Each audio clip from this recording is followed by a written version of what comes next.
Hello all! Today I'm weaving a wool scarf with a combination of thrifted and donated yarn and going into what a typical Monday night looks for me in October. I hope you enjoy. My name is Took. I'm a disabled genderqueer weaver who's had life take odd turns, but who knows that even tattered and worn yarn still has value, and that tired joints and health flares don't have to stop the journey. I weave exclusively with secondhand fibers, aided with adaptive warping, HR and OSHA cats, and a wonderful found family. Welcome to Hawksong Weaving, where all our paths are a little bit warped. First, a bit of an explanation on why I've developed this adaptive warping method with this accordion coat rack. I have hypermobile Ehlers-Danlos syndrome, which has cascaded into postural orthostatic tachycardia syndrome. So for time's sake, know that I have joints that don't work, and if I shift positions too quickly, I get pre-syncope or pre-fainting symptoms. All of this comes with chronic pain, so for a lot of reasons, a traditional warping board doesn't work for me, along with being really expensive and taking up a lot of space in my small studio. So I use an accordion coat rack as my warping board. It's nice and neat, it contracts into a nice smaller space, and I can adjust it as I need to. And I don't need to be up and down and all around and having tachycardia, a racing heart, that stresses out my medical alert cat Penelope Calico. She is not actually trained as such, she is just a calico with a lot of tortitude and opinions about my heart rate, that she will scream at me until I listen to her and actually rest, or she will tattle on me to my partners, or she will wield her pica against me and go chew on something near my armchair, so I have to get up really quickly to stop her from doing so, collapse into said armchair, and then she gets to sit on my chest and be all smug. I love her so much I'm never getting another calico ever again, because it's like having a border collie in the body of a cat who has decided that I'm a particularly dumb sheep. What's worse is that she will now tag in Hades Himbo, who is my emotional support animal, and he is a lot harder to say no to because he's a lot dumber and sweeter and nicer in his pushiness. I'm being manipulated and ganged up on by my felines, but honestly I signed up for this, so here we go.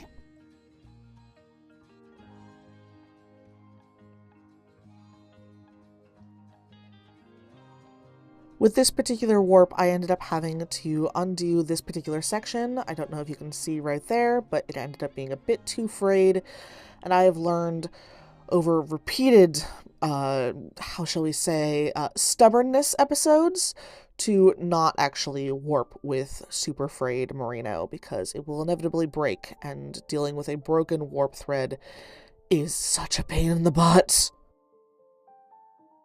And it continued to give me trouble as I tried to dismantle and get it off the freaking rigid heddle. Oh, this was such an annoying point, because Penelope Calico is also screaming at me to the point where I ended up calling in Goth IT Engineer and cutting this thread. And it's like, hey honey, can you feed her? She's complaining about something, and I'm at a point where I cannot stop. Please make her stop screaming at me before I get overstimulated. So this is me swapping to the purple warp section a bit earlier than planned, but still it's a pretty purple and I'm quite pleased with how it turned out. In case anyone is curious, this loom is a 15-inch wide shocked cricket loom. It's a rigid heddle loom and I love it so much. It's birch, it's very sturdy, it can take a beating, but it's light enough that I can lift it even when I'm having a pain or fatigue day. It's also one of the cheapest looms on the market, averaging around $250 at the time of filming, but often goes on sale for the holidays.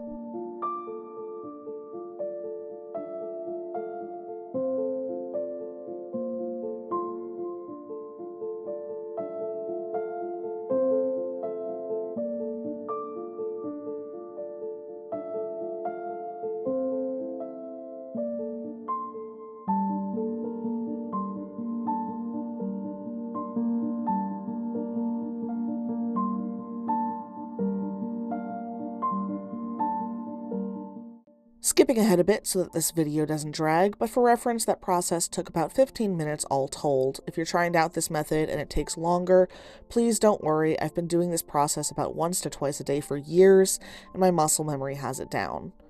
With the warp threads sorted, I'm lifting up the loom to release the warping board from the loom, gathering the warp threads into one large bundle, and using the back of my neck to drape them over and keep them tidy and out of the way while I collapse the warping board.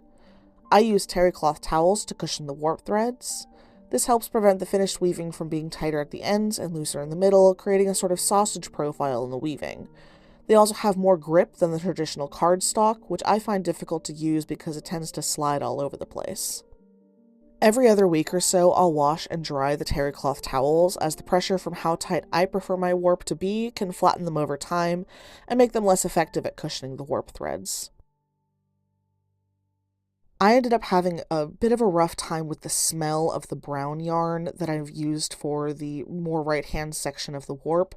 It has a particular mustiness that I associate with some not great #MeToo times, so I was making sure to breathe through my mouth, which both make sure that I'm not inhaling the smell too much and also reminding me that my mouth is, free and not being, not a bad time. I also have a fan going when I'm working with this particular smell of yarn, just because let's not poke the PTSD bear, metaphorically or otherwise. That is one of the downsides of working with thrifted and donated yarn, is that, you can see me getting a little overstimulated and just like, okay, I'm done with it, putting it down for a bit, and I went and honestly walked away until I was able to return. But the odors can be a bit much sometimes. Thankfully, I have not encountered too many mildewy or smoker home yarns. I realized after 3 years of weaving with this method that cutting the warp loops in one go is a lot easier than the previous way that had me cutting the warp loops at the end of winding the warp. This is so much simpler and also decreases the amount I need to trim at the end of weaving. The scrap yarn will get used for stuffing for other projects, like the scented scrappy sachets that are some of my best sellers. This helps keep everything for Hawksong Weaving zero waste when it comes to fibers. So much fiber ends up in the landfills, it's honestly kind of gross.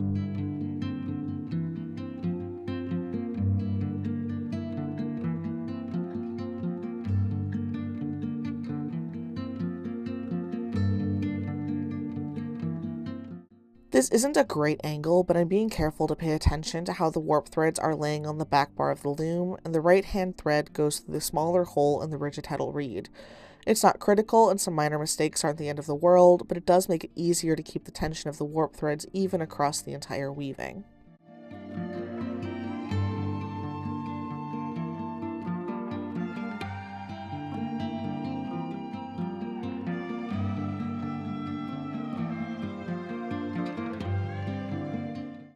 I'd like to thank you for watching. If you'd like to support my work, some free ways to do that are to like, subscribe, or follow, and share. This applies to other small artists as well. It's a great way to let the social media algorithms know that this is content worth watching. If you'd like to support me financially, there's a Buy Me a Coffee linked below, which acts as sort of a tip jar. I also now have YouTube memberships fully set up. This gets you access to videos as soon as I post them, rather than on the schedule of parallel resting videos on Tuesdays, and project or unboxing videos on Fridays. Everyone gets the shorts at the same time because I need that dopamine hit. Also, now that there are so many of you absolutely fantastic and wonderful subscribers, I've been able to link the online Hawksong Weaving shop, so feel free to check out the unique hand-woven products. This next bit is absolutely a joke, but just in case, in this economy, I won't say no.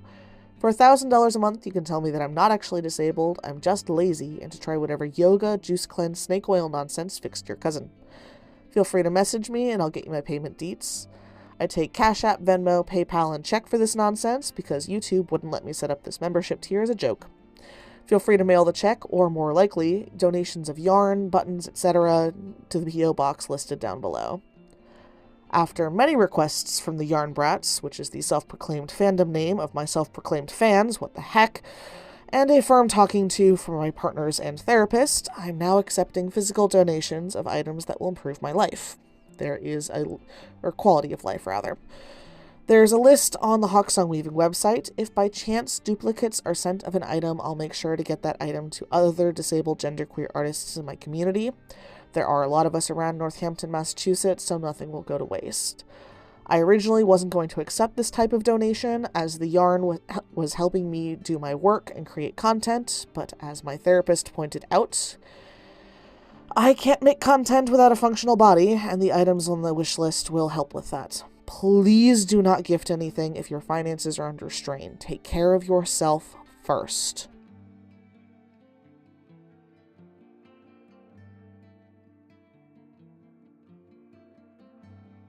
In the background of my getting this warp on, Goth IT engineer partner was getting Buddha Jjigae inspired noodles made for dinner. Now that I have my mast cell activation syndrome under control, this is a dish I ended up really liking. It's really healthy too, with lots of vegetables mixed in, fermented goodness from the kimchi, a lot of sodium for me and my pots, and it's so warming and wonderful on a cold October night, and super cheap to make. I'd already gotten opera singer partner to rehearsal before coming home and starting this warp, so finishing off the bowl of Buddha Jjigae before heading back out to pick her up was perfection. I think my cats might be a little annoyed that I'm still in my studio and not resting.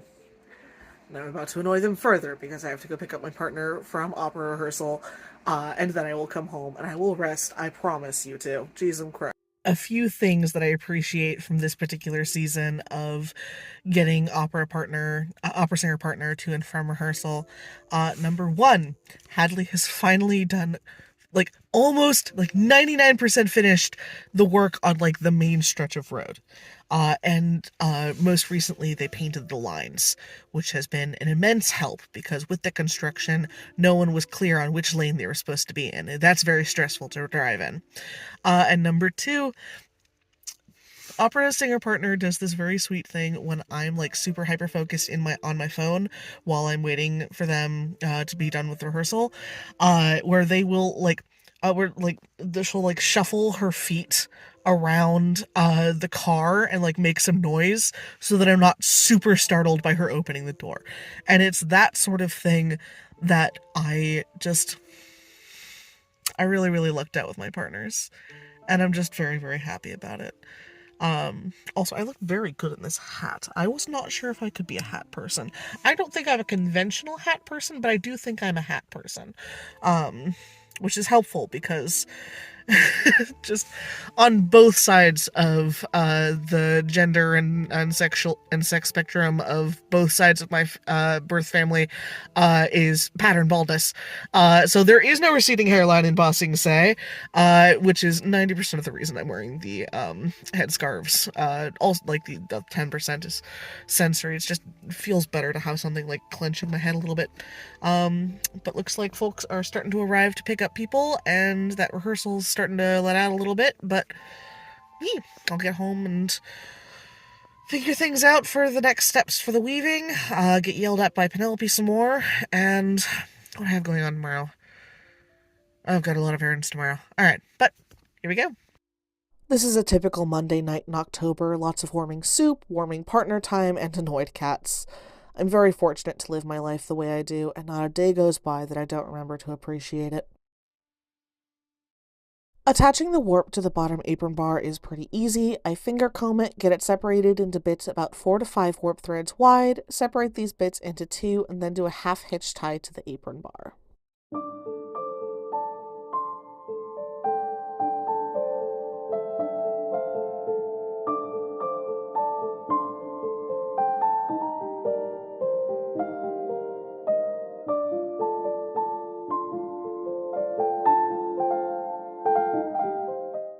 Now time to get the next terry cloth towel in place, and because I prefer a fairly high tension, I'm tightening the warp, but I'm being careful because the right hand brown wool is only one single strand, and I don't want it to break.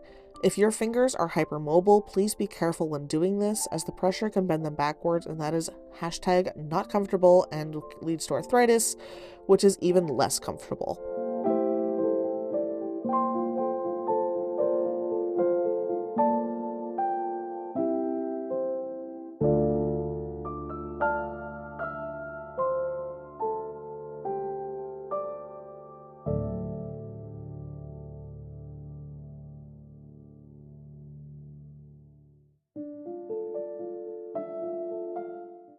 And done for tonight, and I will start weaving tomorrow morning, which is a Tuesday, so yes. And now for the actual weaving. Some tips and tricks for getting even selvages. When you're first learning to weave, practice these consciously for the first bit of a weaving session, about 10 to 15 minutes. The shuttle goes through and is pulled at a 45-degree angle while pinching at the point of the corner of the selvage. This allows for the weft to have enough space to settle in between the warp and creates a tight turn at the selvage. In order to keep this 45-degree angle in the narrow space of a rigid heddle, you're going to need to wind your weaving down regularly. Selvages are one of the things I'm complimented on from other weavers when they see my work at art markets, so these tips and tricks do definitely work.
Now tying off the scarf fringes, I prefer to do 2x2 warps tied into a fringe of 4, but I will do a double sliding knot of 3 if I don't have a wide enough warp.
And unrolling the other side, as you can see from before and now, I've added a little stripe of purple towards the end. I love doing this sort of like asymmetrical thing, tying in with a central color of the warp.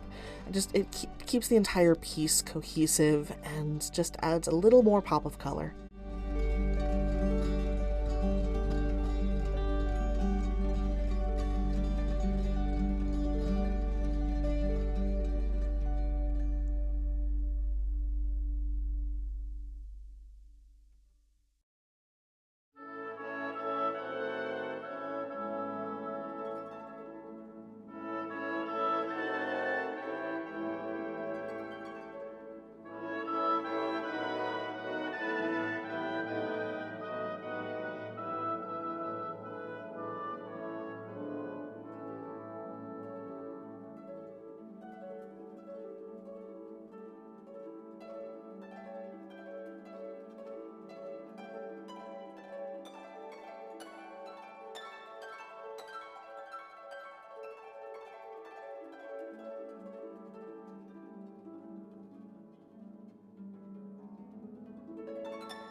Before I steam block, I eyeball the length of the fringe that I want and use the "don't ask me how much I spent on these good shears and trim it.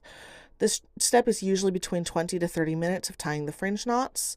This step isn't critical for a lot of scarves, but I like it as it creates a more polished, finished look for the scarf.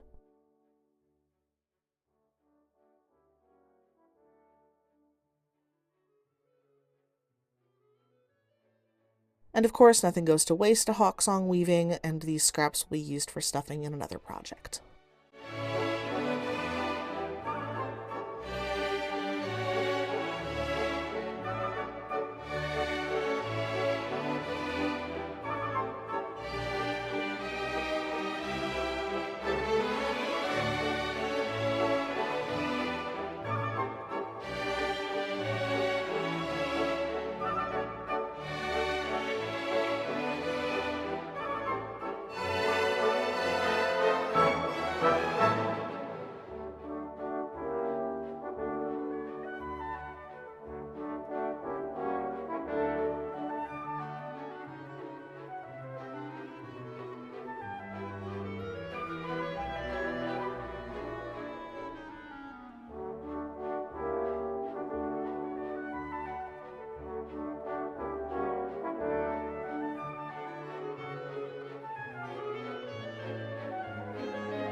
About 15 minutes later, and it's time to steam block. I steam block my wool blend scarves. This helps the wool fibers to soften into each other and relax into the weave. Without blocking, you can get wrinkles because the weave tends to be stiff without the added heat and water. Sort of like how your back gets when you've been sitting in a not great position for too long, and a boiling hot shower takes care of the knots. This particular scarf didn't need to be steam blocked, but it was definitely softer and a more luxurious feel that definitely accentuated the quality of the yarn after it was steam blocked. And you can see everything just sort of smoothing out, and the fibers are getting to know each other, and it's just delightful.